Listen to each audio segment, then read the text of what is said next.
अस्सलाम वालेकुम। उम्मीद है कि आप सब लोग खैरियत से होंगे। लास्ट वीडियो के अंदर हमने बात की थी कैप्शन के बारे में। मैंने आपको बताया था कि आप अपनी इंस्टाग्राम पोस्ट के लिए किस तरह एक अच्छा-सा कैप्शन जो है वो लिख सकते हैं। अब एक अच्छा कैप्शन बहुत ज़्यादा इम्पोर्टेंट है क्योंकि इसका डायरेक्टली लिंक है इंस्टाग्राम के एल्गोरिथम के साथ। ये किस तरह लिंक है इंस्टाग्राम के एल्गोरिथम के साथ मैं आपको एक एग्ज़ाम्पल से समझाने की कोशिश करता हूँ। फॉर एग्ज़ाम्पल आपका एक फॉलोवर है, वो अपनी इंस्टाग्राम फीड जो है वो स्क्रॉल डाउन कर रहा है। तो स्क्रॉल डाउन करते-करते उसको आपकी पोस्ट नज़र आती है। आपने अच्छा-सा कैप्शन लिखा हुआ है, आपकी जो पिक्चर है वो बहुत अच्छी है।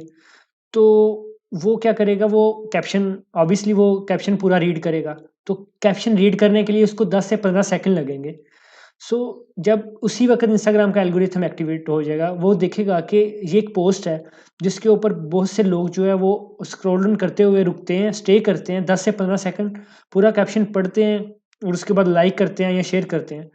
तो एस इंस्टाग्राम के एल्गोरिथम को ऐसा लगता है कि ये जो पोस्ट है, ये बहुत ज़्यादा वैल्यूएबल है, इसका कंटेंट बहुत ज़्यादा अच्छा है। तो फिर वो क्या करता है, इंस्टाग्राम का एल्गोरिथम उस पोस्ट को बूस्ट करता है, उसको एक्सप्लोरर पेज के ऊपर भेज देता है, जिससे दूसरे यूज़र भी आपकी उस पोस्ट को देखते हैं।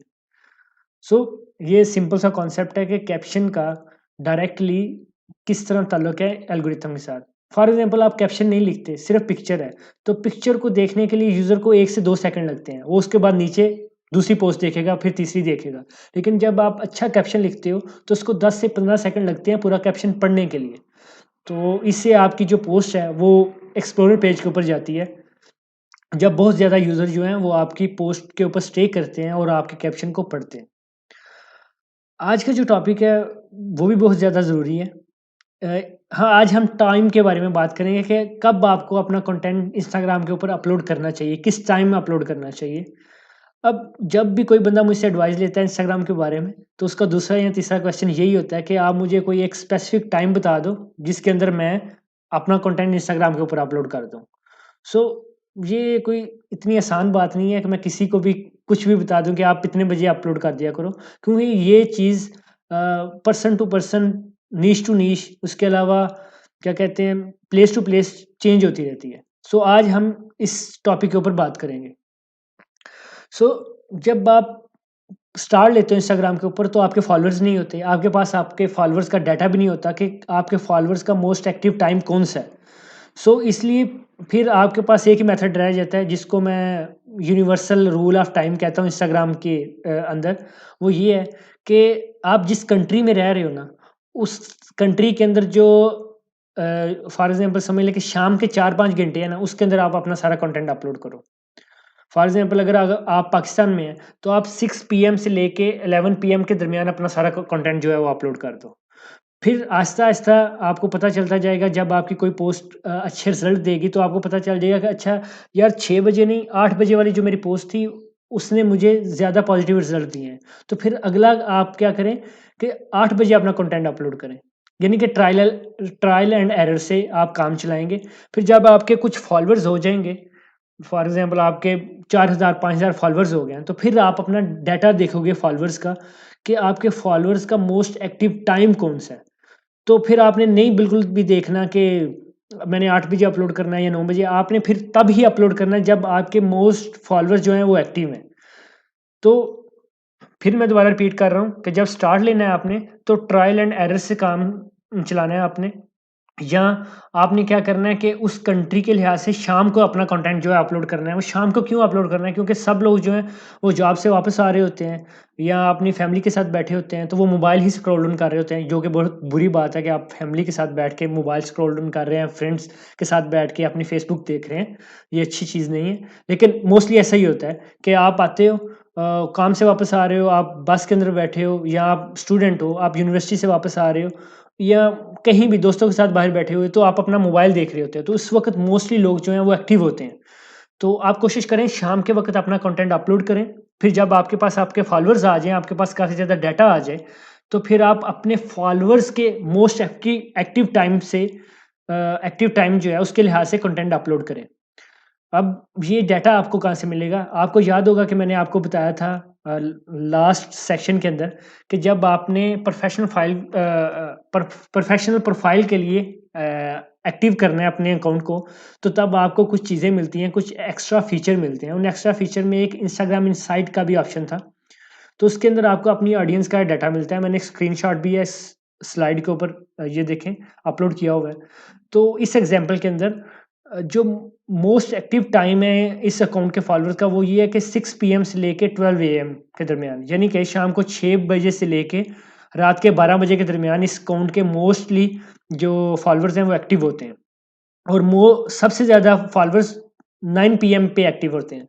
तो इस अकाउंट के लिए सबसे बेस्ट जो ऑप्शन ये है कि वो अपना जो अच्छा कंटेंट है वो 9 पीएम पे अपलोड करे। सो इतनी सी बात थी कि आपने अपनी ऑडियंस को देखते हुए अपना कंटेंट अपलोड करना है। इसके बाद जो अगला है कि आप अपनी जो कंटेंट है इसको शेड्यूल करें। अब ये शेड्यूल क्यों करना चाहिए, इसकी ज़रूरत क्यों आती है? उसकी ज़रूरत तब आती है कि जब आप जॉब कर रहे हो, आप स्टूडेंट हो और कुछ काम कर रहे हो, उसके साथ-साथ आप इंस्टाग्राम के ऊपर भी काम कर रहे हो।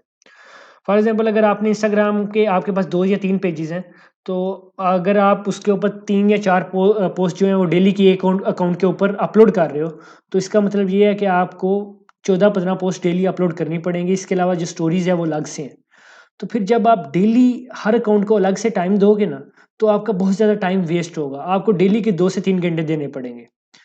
तो जब पोस्ट शेड्यूल कर लेते हो ना आप, उससे फ़ायदा ये होता है कि आप संडे वाले दिन बैठे हैं, आप सब अकाउंट्स का पूरे वीक का जो कंटेंट है वो क्रिएट करेंगे और उसके बाद आप उसको शेड्यूल कर लेंगे डिफरेंट जो ऐप्स हैं मैं आगे आपको बताता हूँ, उनकी हेल्प से।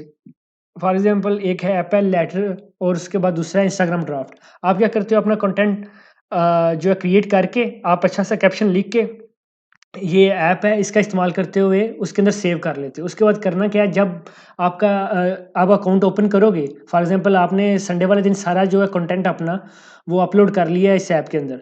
तो मंडे वाले दिन आपने देखा कि अब मैंने 8 बजे पोस्ट अपलोड करनी है, तो आपने 8 बजे सिर्फ़ एक क्लिक करना है, आपकी जो पोस्ट है वो डायरेक्टली इंस्टाग्राम के ऊपर अपलोड हो जाएगी। यानी कि आपको ज़्यादा से ज़्यादा 10 से 15 सेकंड लगेंगे। सो पोस्ट शेड्यूलिंग से आपका टाइम बहुत ज़्यादा जो सेव होता है। तो मैं आपको रिकमेंड करूँगा कि आप स्टार्ट से ही ये करें। मुझे तो ये 1 साल बाद पता चला कि ये भी हो सकता है, क्योंकि मुझे कोई बताने वाला नहीं था। सो आप बहुत ज़्यादा अपना टाइम सेव कर सकते हो पोस्ट शेड्यूल करके। फर्स्ट जो इसके लिए टूल आप यूज़ कर सकते हो वो है लेटर, एक ऐप है, एंड्रॉयड भी है, आईओएस के ऊपर भी अवेलेबल है। आप इसका इस्तेमाल कर सकते हो। उसके बाद दूसरा है इंस्टाग्राम ड्राफ्ट। आप ऐसा करें कि इंस्टाग्राम के ऊपर पोस्ट अपनी जो है अपलोड करें, कैप्शन लिखें, उसके बाद उसको क्रॉस पे क्लिक करेंगे तो वो आपको ऑप्शन देगा कि सेव इन ड्राफ्ट्स। तो आप सेव इन ड्राफ्ट्स पे क्लिक कर लें। जब अगली दफ़ा आप पोस्ट करने के लिए क्लिक करेंगे, तो वो आपको जितनी भी ड्राफ्ट में सेव पोस्ट हैं, वो आपको शो करवा देगा। अगर आप उनमें से पोस्ट करना चाहते हैं, तो आप एक क्लिक करेंगे, आपकी पोस्ट जो है, वो इंस्टाग्राम के ऊपर अपलोड हो जाएगी। सो ये सिंपल सी बात है पोस्ट शेड्यूलिंग के बारे में, ये क्यों ज़रूरी है। अब आपके माइंड में एक लास्ट क्वेश्चन ये आएगा कि आपको डेली कितनी पोस्ट या कितना कंटेंट इंस्टाग्राम के ऊपर अपलोड करना चाहिए। इसके लिए जो मैं एक स्ट्रैटेजी यूज़ करता हूँ, वो मैंने नीचे बताई हुई है। आप स्लाइड के ऊपर देखें कि जब आपके 0 से 10,000 के दरमियान फॉलोअर्स हैं, तो आप डेली की 3 टू 4 पोस्ट जो हैं, वो इंस्टाग्राम के ऊपर अपलोड करें। अब आप बोलेंगे, "ये यार बहुत ज़्यादा है।"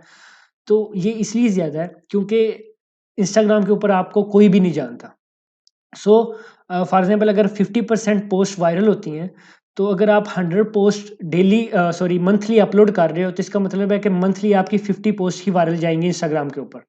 तो अगर आप उस तादाद को कम कर लें, तो आपके पास ऑप्शन कम आ जाती है। फॉर एग्ज़ाम्पल आप कहते हो कि मैं 100 पोस्ट नहीं मंथली अपलोड करूँगा, मैं 50 पोस्ट करूँगा। तो अगर हम 50 की रेशियो से चलें, तो इसका मतलब है कि 25 पोस्ट ही आपकी वायरल होंगी इंस्टाग्राम के ऊपर। इस तरह आपकी ग्रोथ कम हो जाती है। तो आपने कोशिश ये करनी है कि आपने जब अब तक आपके 10,000 फॉलोअर्स नहीं होते, आपने 3 से 4 पोस्ट डेली करनी है। फिर उसके बाद जब आपके फॉलोअर 10,000 से 50,000 के दरमियान है, तो आपने डेली की 2 से 3 पोस्ट करनी है। और जब आपके पास जो फॉलोअर्स की तादाद है वो 50,000 से ज़्यादा चली जाए, तो फिर आप डेली की 1 या 2 पोस्ट कर दें, इट्स इनफ, क्योंकि ये सारी पोस्ट जो हैं वो आपकी अल्टीमेटली वायरल होंगी, क्योंकि आपके फॉलोअर्स बहुत ज़्यादा हैं, आपको लाइक मिलेंगे। उसके बाद आप इंस्टाग्राम का जो एल्गोरिथम है वो बूस्ट करेगा आपकी पोस्ट को। सो ये सिंपल सा फार्मूला है।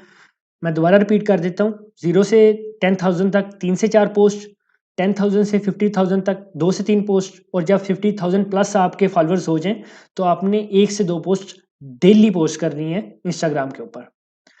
सो इस वीडियो के लिए इतना ही था। अगर आपके माइंड में कोई भी क्वेश्चन है, जो भी बात मैंने आज इस वीडियो के अंदर की है, उसके अंदर किसी जगह भी कन्फ्यूजन है, तो आप डायरेक्टली मुझसे पूछ सकते हैं या इसी के ग्रुप के अंदर पूछ सकते हैं। और मिलते हैं अगली वीडियो के अंदर। अल्लाह हाफ़िज़।